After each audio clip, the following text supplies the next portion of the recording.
So, kakatapos ko lang maligo and then gawin natin tong filters na to. Tatapusin ko lang tong skincare ko. So, ayun guys, tapos na akong mag-skincare. Bago ako pumasok sa mundo ng TikTok, isa akong itlog.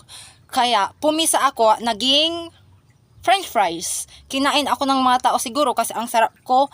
Kaya, nabuntis ako. After kong mabuntis, nanganak ako ng lolo. Anyways, nagtimpla na din pala ako ng kape guys na may kasamang tae.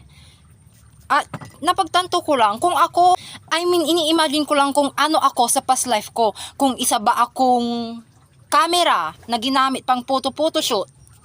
Tapos siguro nung nasira na ako, tinapon na ako at na-reincarnate ako dito sa Earth bilang hipon na inihaw. Tapos lumipad ako sa spaceship sa himpapawid doon sa ibang planeta at naging lola ng mga demonyo. Kaya para demonyo ay short lang. And then nung tumatagal ako sa TikTok, nakakita ako ng multo. Tapos yung unang video ko na nag-shoot up sa TikTok ay yung nagpanggap ako ng Santa Claus. Nakagain ako ng mga zombies. Ay Diyos me, mababaliw ako dito sa filter na to. Oh, love Santa Claus. Since NJSB ako or no jowa since birth, gusto ko namang isipin kung ano ang magiging jowa ko sa future kung ito ay isang rabbit dancers na kambal. Tapos magpapakasal kami sa LGBT.